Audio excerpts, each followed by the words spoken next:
Hello everyone, Shadefire here, and welcome back to Let's Play Cryostasis, Sleep of Reason. Sorry, Cryostasis. Last time we got to roleplay as a polar bear, caused some crazy glowing radiation lasers to come out of the pit in the ground where the reactor used to be, and we got to fight another ice spider in what appears to be the captain's office, or the general officer's office. So again, it's a little unclear what exactly we're doing or aiming for at this point.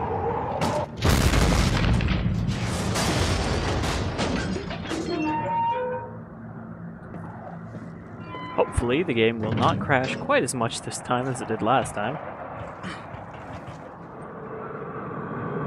Okay, I believe this is where we came from.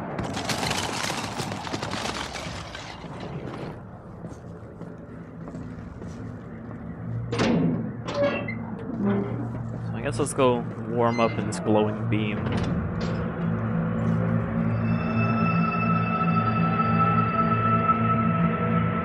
Which I'm guessing is not actually radiation or based at all, but is something supernatural having to do with the flaming heart of Donko. Oh, okay, we don't want to hang out here.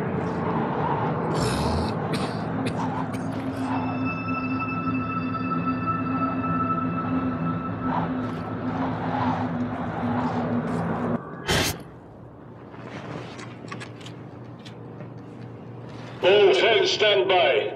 Is the engine ready? Captain, are you out of your mind?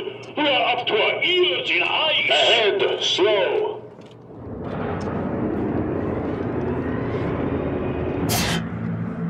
I guess that's right before the collision.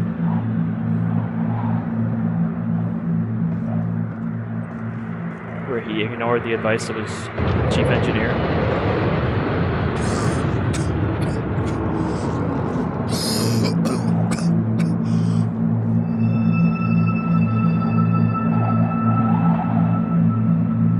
So it seems like in this section, we just have to hop from warm point to warm point and not freeze to death.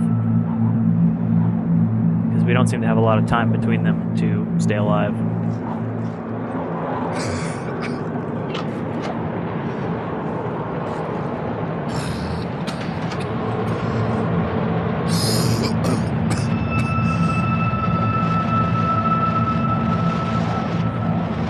Well, it's a good thing these things didn't wait to appear, because we wouldn't have made it through this section ever.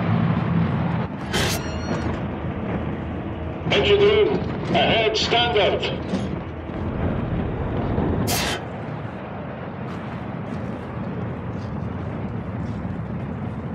Alright, it is survivably cold in here.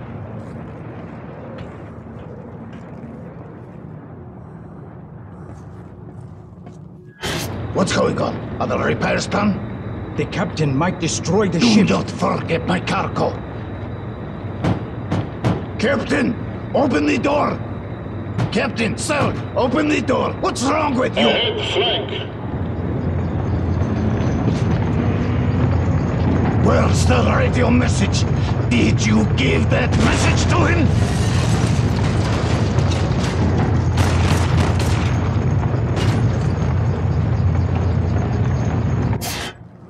So then,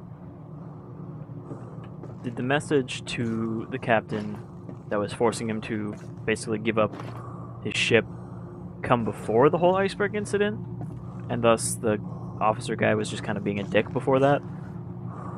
Because I was in the impression that that all happened after the collision, and thus it was the captain's fault that they had done that, and thus he was getting his ship taken away. But if he was getting his ship taken away anyway, that might explain why he slammed his ship into an iceberg. I still haven't decided if this is supposed to be a pack of cigarettes or not. I assume it is, because we find them all over the ship, but it kind of from a distance looks like an old Russian medkit, which came in these little plastic orange containers.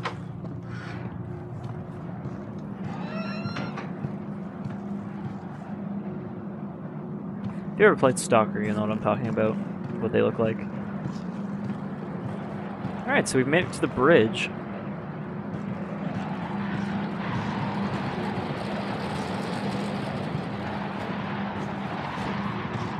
Now, is there any Captain, reason to be sir, here? open the door. What's wrong with you? Ahead, flank. Where's the radio message? Did you give that message to him?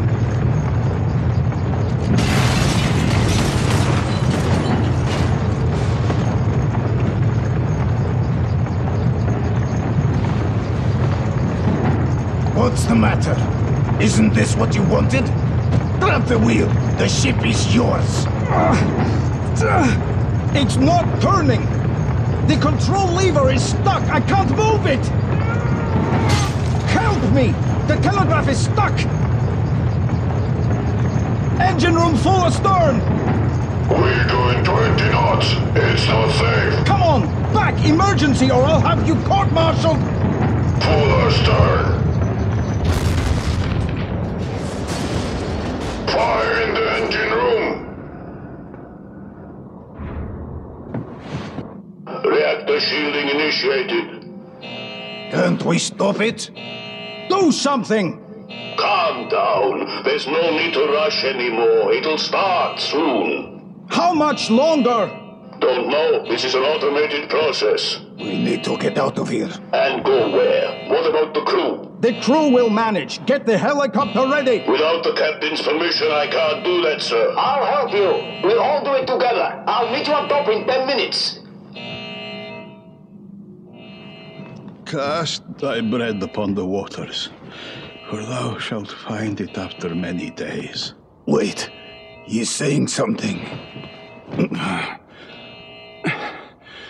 No, I can't hear anything.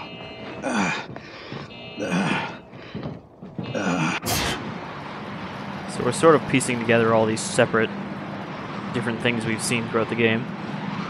I guess that guy, that officer kind of guy, and the other guy are in cahoots. And he just wanted to take over the ship by claiming the captain incompetent. And they may have actually made the whole crash worse by trying to force them to reverse.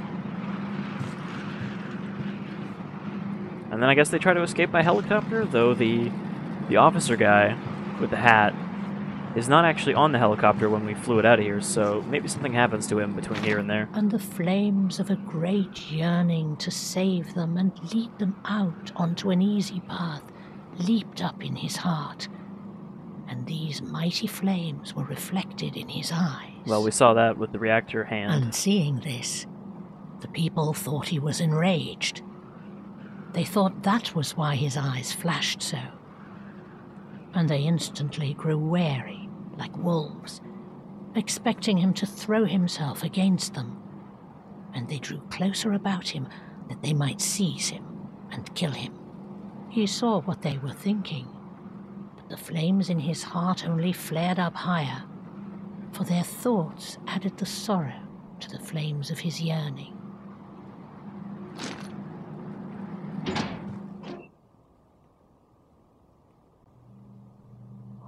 Well, that was a fairly short one, but I guess it was fairly story-heavy since we didn't really have to shoot our gun at all. And now we have a little bit better idea of the whole crash thing, especially with the whole court-martial bit that I didn't, I guess, catch on to. But, still not sure of everything else. Why is everybody ice people? And I'm not actually sure that'll ever get explained. I think this might be one of those games that just sort of runs with it. Like, yeah, you know, they lost faith and turned into icemen. Anyhow, I've been Shadefire, and this has been Cryostasis, Sleep of Reason. I will see you all again next time. And I think we're getting pretty close to the ending here. Well, with all these laser lines and whatnot. So, maybe I won't have to see you for Cryostasis too many more times. And, hey, it didn't crash at all this episode, so that's nice. Y'all take care now.